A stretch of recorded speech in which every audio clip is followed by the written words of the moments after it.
My name is Scott Watson. I'm the director-curator of the Belkin Art Gallery, and I curated this show, Becoming Animal, Becoming Landscape, with the help of my curatorial students. Every summer, the Belkin shows works from its collection. The Belkin collection is quite large and quite varied. And you know, the usual way to show a collection might be through the work of a single artist or a school of artists or a particular time and place or a genre like landscape or portraits or whatever.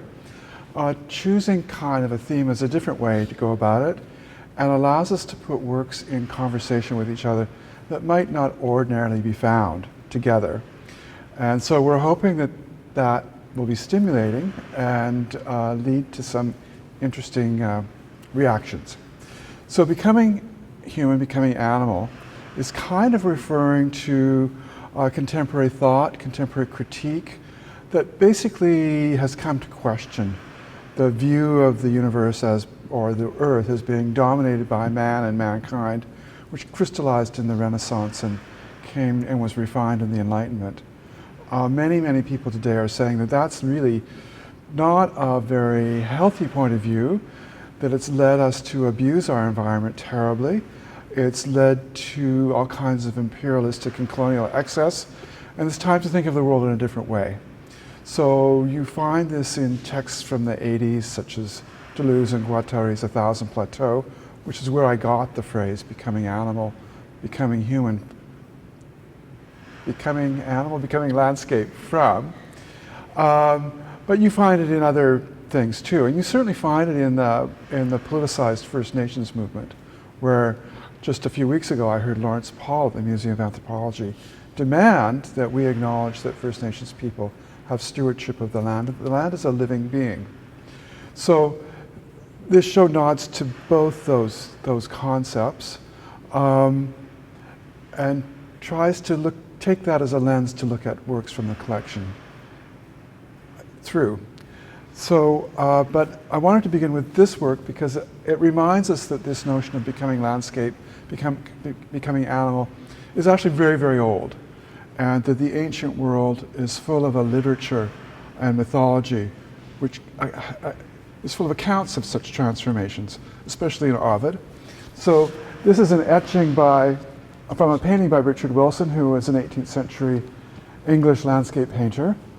In his day, before photography, images were circulated by etching. So although it looks unprepossessing to modern art, where you can see how photography can enhance an image, the way we've enhanced the Emily car on the outside of our building by blowing it up, allowing it to really see it in a new way. In the 18th century, this is how you would access an image, through a black and white etching. So the story is the story of Niobe. It's a gruesome story. Niobe was a princess, and as her town was preparing to worship the goddess Leto, Niobe said, "Well, why don't you worship me? Leto only has 2 children. I've got 14." And she also said she also claimed to be more beautiful than Leto. Well, as it happened, Leto's children were the god and goddess Artemis and Apollo. And they decided to take revenge on this insult to their mother, so they killed all of Niobe's children.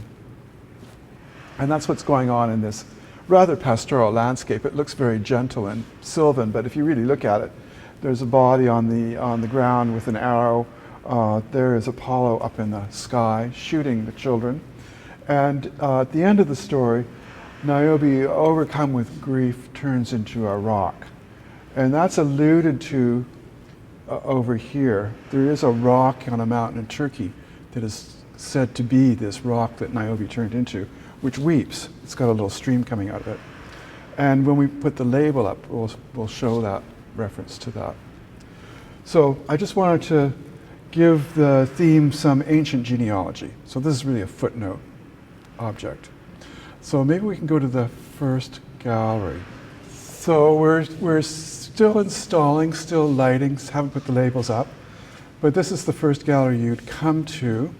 And here it's kind of, it's northwest coast, BC, inflected. Maybe not the usual kinds of images you expect from this part of the world, where the grayscale often predominates. But The artists are Jack Shadbolt. I think Jack Shadbolt's work in general is characterized by his interest in transformation and transformation of kind of animate forms. You may call them animal, and there's something human animal about this transformational world. This is a swamp. I note in the label that swamps are where things rot and decompose. Both he and Emily Carr were interested in decomposition and in ruins. Carr was interested in ruins, the ruins of the ancient villages she visited. And Shadbolt was fascinated by decomposition and rot. And I would analyze this in a sort of as a register of their reaction to being in a colonial situation as representatives of the colonizers. In other words, it's a disturbance in the way they relate to the land that they're in, because there's an unresolved problematic, and that is the injustice done to the First Nations inhabitants of the land. I know that's not directly on the surface of this, but it kind of is, in that a lot of the forms that Jack abstracts with have their roots in not just First Nations art, but ancient art of Oceania, of the Pacific. He was very interested in tribal arts, and they come into the work when he's doing something like this in the patterning and in the way forms come together. Next to it are two smaller paintings by Kenneth Callahan. Callahan's an artist not often seen in Vancouver, or gosh, even in Seattle these days. Kenneth Callahan was a artist of the 40s and 50s and 60s, I would say, Seattle. There's a group of artists in Seattle, Morris Graves, Mark Toby, would be others of this group, and they were kind of a mystical bent, and they created a school of Northwest Coast mystical painting, if you want to call it that. And these would be examples of that from the 40s. He was almost an exact contemporary of Jack Shadbolt. Kenneth was born in 1905, and I think Jack Shadbolt was born in 1909. So they are pictures of transformation. This one is called People in Rocks, and is literally figures kind of classically drawn, if you really look at it, are emerging from the patterns in rocks. And Prophet is a much more kind of mystical, visionary scene with groups of people floating in the air, mysterious orb dominating the scene. In other words, these are dreamlike, visionary depictions based in this landscape of this part of the world, but about another worldly kind of transformation. So I thought they would go well with Shadbolt. The two artists knew each other. At the time in the 40s and 50s, Vancouver artists would show in Seattle. That's no longer the case. Next to that, there's a work by Gordon Payne. Gordon's an artist in his early 80s who's been working on Hornby Island since the 1980s.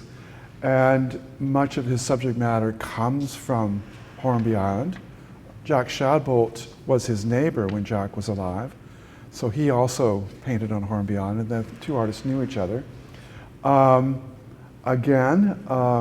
This painting is partly about Gordon's real interest in the materials of painting. This dimensional part, which looks like crumpled up paper, is actually acrylic paint that was painted on plastic. It was peeled off the plastic and then became sort of a sculptural bit of the painting. He's added sand and plaster. Don't know what's going on in the painting. It's anyone's guess, but it's obviously something is happening in a forest scene. A creature is moving, coming into being. Is it human? Is it animal? We don't know. But that's why I included it in the show. It's based on, it's given the title, the color red. Oh, My Name is Red, from the novel by Orhan Pamuk. But Gordon says that's because there's a murder in the novel, and so implying that maybe there's a murder in the painting. I don't know. So there's quite a few works in the room by Claude Breeze.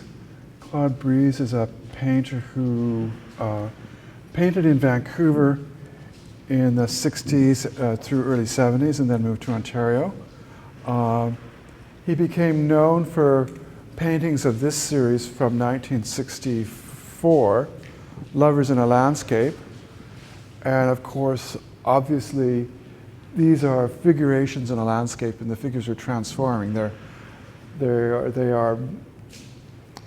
disintegrating and becoming part of the landscape. They're wildly colored, kind of composed based on Persian and Indian miniatures, kind of, which relates them to the Lukács paintings in the other room.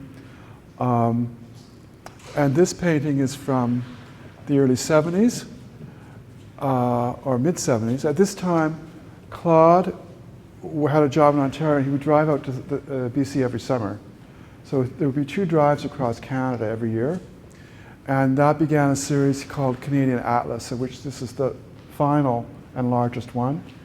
And so it's based on mapping, traveling through the landscape, and I guess the way the landscape, when you do that, landscape begins to saturate you and you become the landscape. It's somewhat related to the Shadbolt, and it's got these weird, perhaps subterranean forms. We don't know whether we're above ground looking down or whether we're beneath ground, and that it's with things growing. We don't know whether there's a map or a storm. It's a jumble of abstract suggestions that are about, I guess, a deep emotional relation to a landscape experience. At the end here, we won't look at the skyjack, but the little painting on the other side of the skyjack is by Margaret Peterson. Margaret Peterson, I think, belongs in this group too, especially with the Shadbolt. Margaret Peterson was an American artist who lived in Victoria in the 40s and 50s, and these are from the 40s. And she was very interested in First Nations art. We used to call that primitivism, but that's no longer the correct way to call it. But she thought, like people who did this, that in the arts of tribal people, there was a kind of truth and a strength that had vanished from European and American art. So the thing to do was to go back to these arts as a source of inspiration. And that was kind of the driver of her work, of her abstraction, as it was for Shadbolt. So there's 2 of her works. These are new to the collection, they're recent gifts.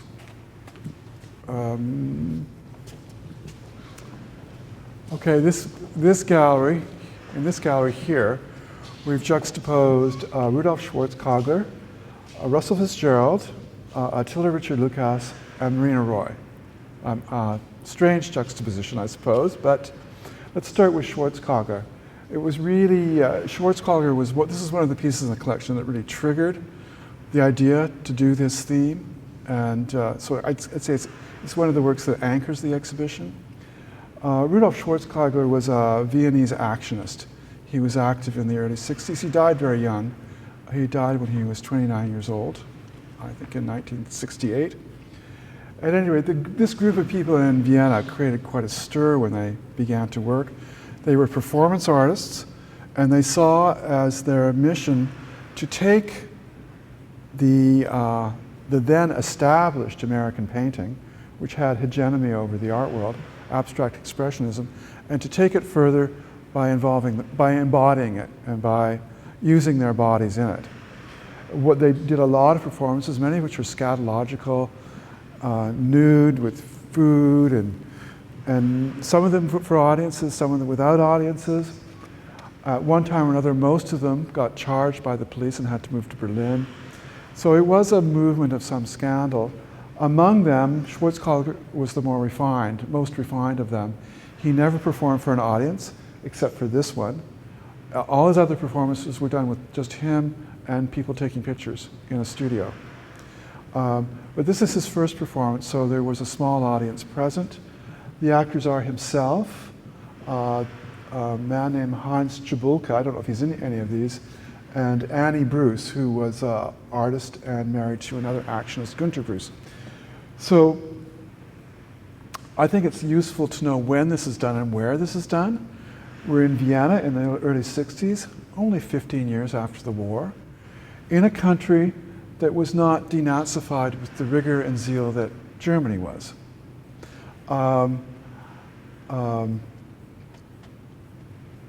Schwartz-Kogler's father was a doctor, his mother was a cosmetician. I think that's one way of beginning to enter what's going on in this work.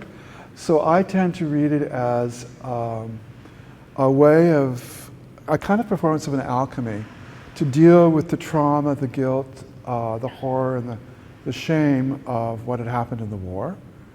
And also, because it's his parents' generation that were in the war, to kind of invoke them, to enact them, to have them present. Maybe I'm reading it in a too psychoanalytic way, but I think it's pretty easy to do. And also to do something aesthetic, to say something about painting, to begin to use biological materials to make a painting. For one thing, the fish and inks and stuff like that. So in the end, when you look at this, there is a subdued kind of violence and restraint and references to bandaging and wounds. But there's also, with the colors, there's obviously a great painterly motive going on. So it's a complex work, and Schwartz-Kogler is, in my view, a fairly important mid-20th century artist. So with Schwartz-Kogler, largely motivated by the abstract expressionist aspect of the Schwartz-Kogler, that's how all these sort of spatter paintings got into this exhibition, because that was the connection. But they had to also have something becoming landscape, becoming animal in them. So we chose these two Lukács paintings, which have not been shown before. They're fairly recent acquisitions. This one was painted, I believe, in Berlin.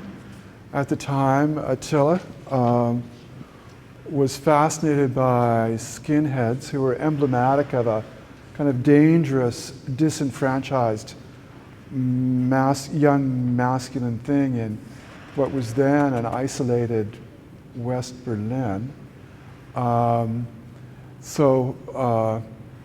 Anyway, this is a skinhead vomiting in a washroom.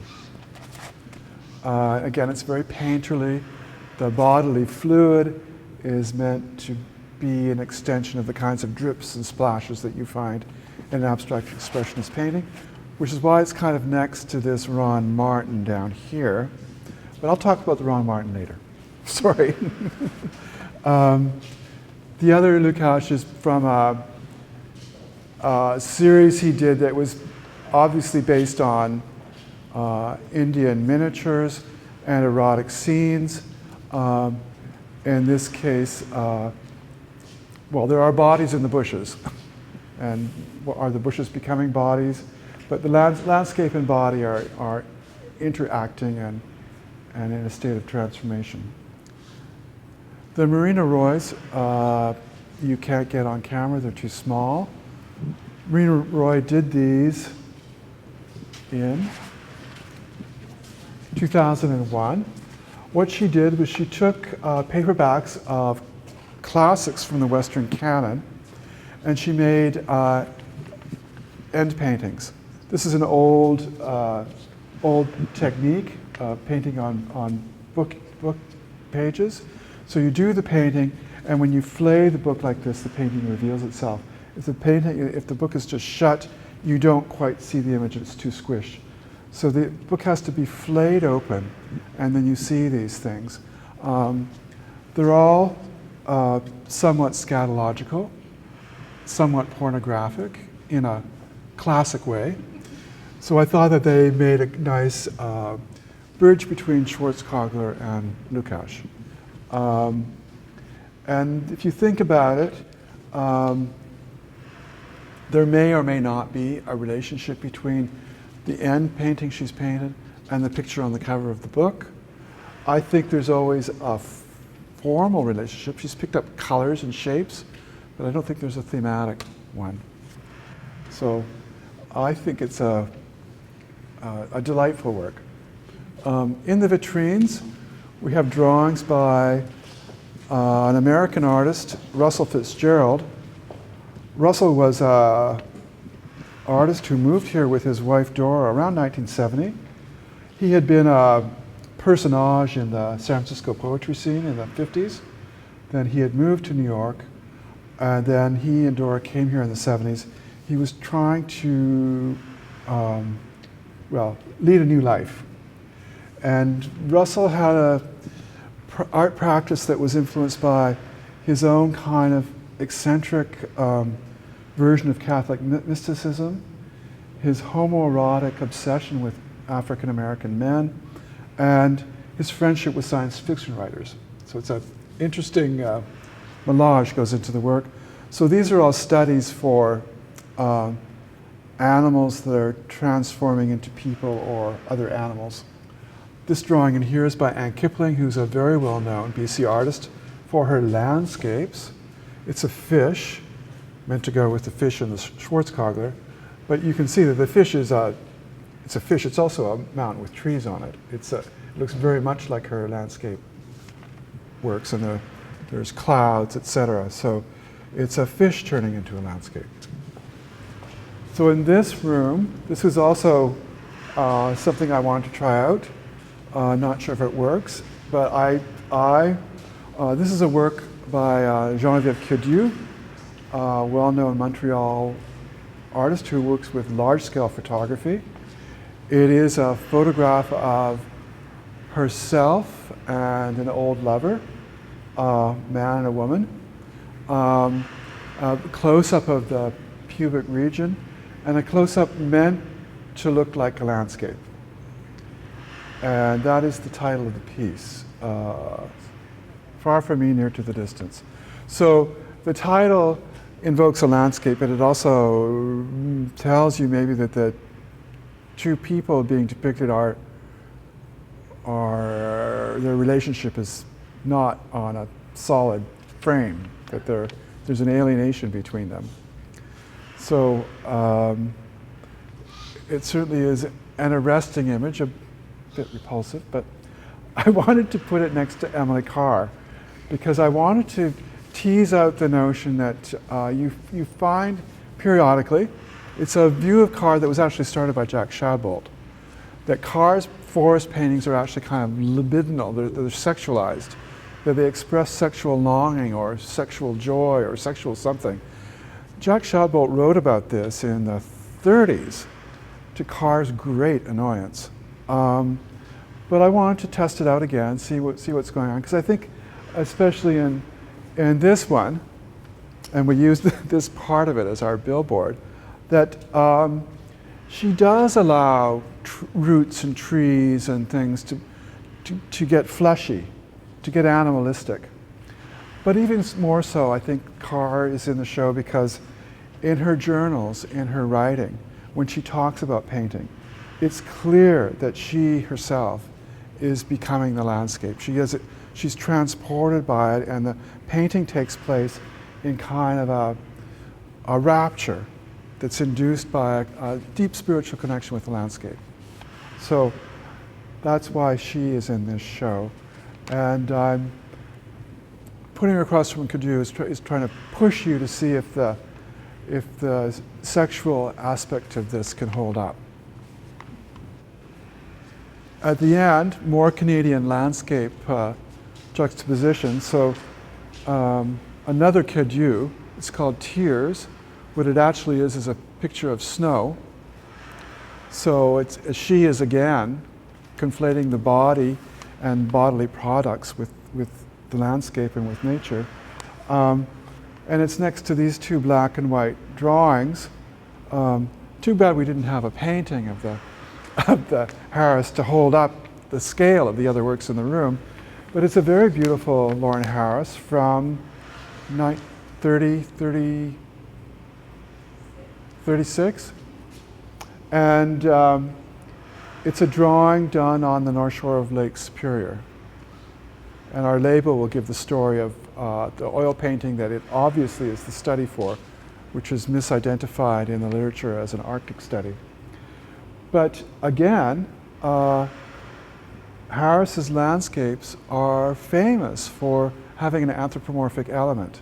In other words, these forms have a fleshy, or even if it's a kind of armored flesh, look to them. So he anthropomizes the landscape in his work too.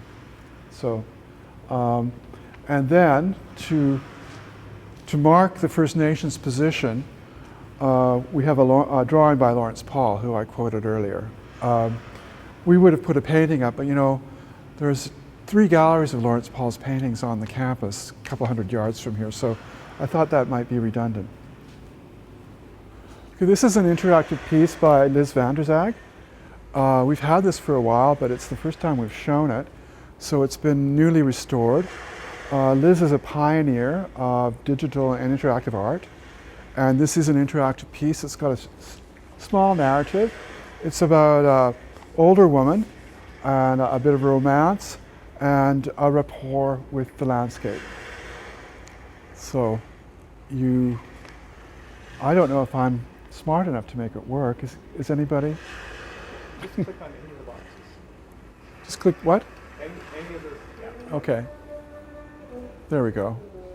And then click again to make it go away and do another.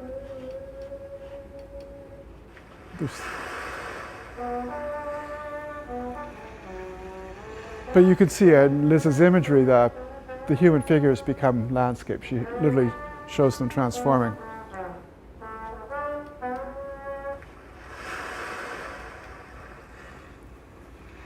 Anyway, these are stills from the same piece.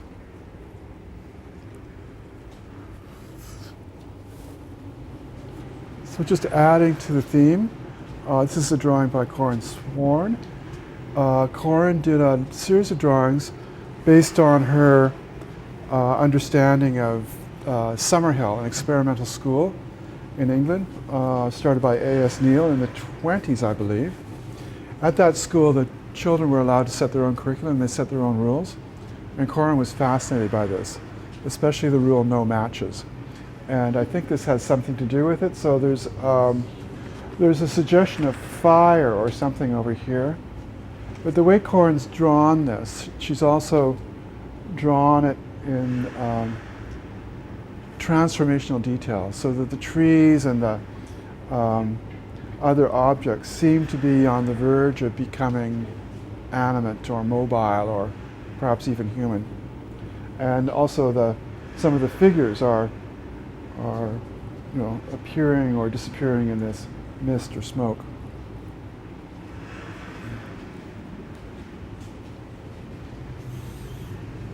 So another 3 drawings by Russell Fitzgerald about he took to the local mythology. So there's three moons based on 3 local mythological figures. The one in the middle is Emily Carr. The one with all the empty bottles on the water is Malcolm Lowry, who famously had a squatter's shack on Burrard Inland, and it was where he wrote the second version of his novel, Under the Volcano. And the one with the Landscape Bridge is the notorious English magician Aleister Crowley, who started his first church in North Vancouver in 1915, I think. This is a print by the American artist Glenn Ligon, part of a set produced in Toronto, which shows part of a human becoming a tree.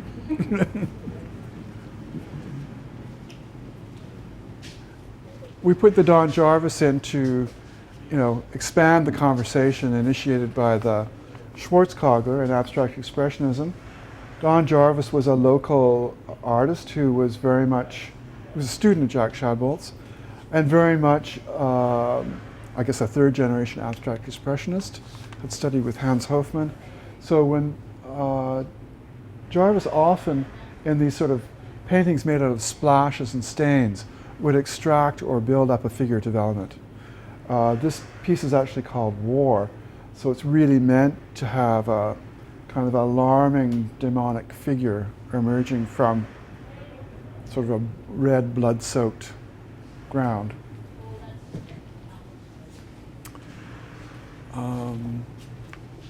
These are works by Jerry Pathak, part of a recent acquisition of a large group of drawings.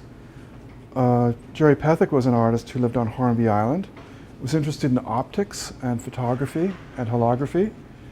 And throughout Jerry's work and his writing and in other works, he's very interested in flies, how they move and how they see. Flies have a multiple faceted eye, multiple lens. And he was interested in this non-human way of seeing. I'm not sure if these try to duplicate that or not. They're made by a little fly stamp that Jerry either made or bought, I don't know. And the central one is beginning to form a portrait, perhaps a self-portrait.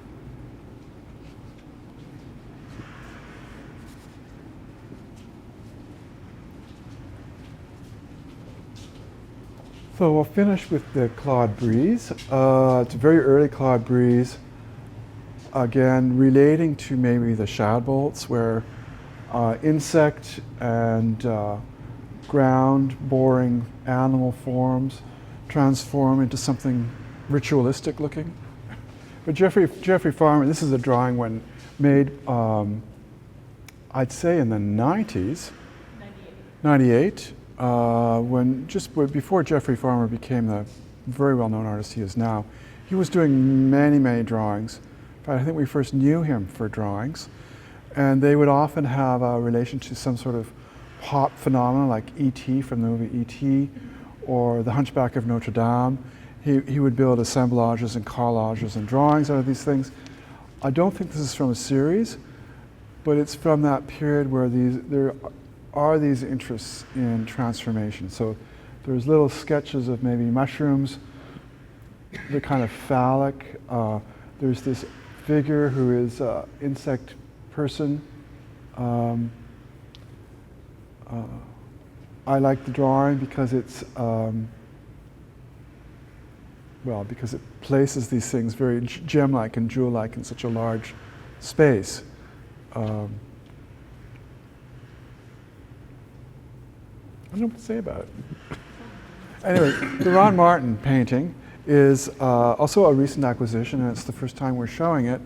Ron Martin is a Toronto painter who was very well known in the 80s, I would say, for what I might call a conceptual approach to painting. He painted black paintings for, I believe, 10 years, and at some point began adding white to them for a few years and then returned to color. So he's the kind of painter who would set up a rigorous formula and stick to it. So although it looks extremely expressive, because that's what you get when you see something dripping or splashing, you think abstract expression is expressivity, the body, fluids, etc. It's actually done to a formula. So it's like, today I will paint black and white and let it drip. So he's very interested in the materiality of painting, its physical presence. The paint's extremely thick. You can see it sort of jumping out of the canvas. But I put it in this show to be in dialogue with the Schwartz color as well. And it's black and whiteness goes with photography. So. Could you talk about the Joan Balzars? Okay, we're showing 3 paintings by Joan Balzar, who died this spring. There's 2 here, and there's a 3rd one in the Kerner Library on the main floor by the elevators, a very large painting. Joan is a painter who came to prominence in Vancouver in the 60s. With paintings like these, and ones that are even larger, I would classify the work as op art. I think I'm safe in doing that. So she's really allied to a school whose leader would be somebody like the British painter Bridget Riley. Op art, or retinal art, attempted to make large paintings that affected you physically through literally through vibrating your retinal cones as fast as possible. So, the juxtaposition of blue and orange will do that. Your eye will start vibrating. Joan also wanted to add a neon element to them to make them more exciting, more pop, more vivid. She famously said that she had no interest in trees, trying to distance herself from the burden of the local landscape tradition as embodied by Emily Carr. She wanted her paintings to be urban and international rather than regional. So she would be one of a group of people who thought this way in Vancouver in the 60s. And she was certainly one of the better painters of that time. The paintings are big, they're bold, they still look pretty good today. There's something magical about the color. They're not just done scientifically to create these vibrations. She was very fond of Mexico and Mexican art. So a lot of the colors come from palettes she found in Mexico. She was also interested in ancient Mexican art. So not necessarily in these ones, in others there are references to ziggurats and pyramids and whatever. So there's a cultural reference in them. There's also an image to computers, if I can put it that way. So like the repetition and the striation of these things is a mechanical, what's the word I want to use? Technological. No, there's a Deschampian word. A bachelor machine, is that what I'm saying? So where automation, computer technology, computer circuitry are kind of referred to in abstract painting. It's a leitmotif of the 20th century. She's certainly part of that. I think her sense of color is extremely bold and very seductive. Unlike most hard edge painters, she mixes hard edge, which is where you make a line with masking tape, so you don't do it with your hand, with handmade or even sprayed lines. So it's a real mixture of, hard and soft. So Joan's career suffered when she actually went to live in Mexico. I think there were several studio fires. She lost a lot of work and was away from the situation that had given her prominence, and didn't really come back to her until late in life when people began to rediscover this work from the 60s. She was painting up until very late in her life, and we're very lucky to have not only 3 paintings but several drawings by her. So this show is put up in sort of in memorial of her because she just died in the spring. Any questions, Naomi? No, that's fantastic. I just feel like Joan's kind of been left out. Mm-hmm. Well, I think if anyone talks about the 60s in Vancouver, it would be unusual if they would leave her out. I guess some have, but she was certainly up there. Yeah, I guess I'm thinking of, over the decades, from the 60s and 70s, there have been other painters or other artists whose work we've done retrospectives or people have talked about them in publications. But Sure. But Joan has never really been able to, You could say the same of Claude Breeze too. People ask me if he's still alive. Or Audrey Capel, although there's renewed interest in these people and what they did, because it seems to be, it's of interest because they're at the beginning of something we're now in the middle of. It was at the beginning of the digital age, this enthusiasm for computers, this idea that computers would be extensions of our body through the works of Marshall McLuhan, et cetera, this was all new and people were excited by it. And it's one of the inspirations for her work, are these kinds of ideas. And now that we're in this age, and it's becoming ever more all-encompassing, it's interesting to go back to the people who kind of saw it. And yeah, I just, in light of the project that we're doing now on feminism and activism and people who've been left in or left out, it's just a kind of a sore wound now because we recognize she's gone. yeah, And it's difficult now to go back and talk to her. yes, for sure. Okay, thank you. Okay. That was awesome.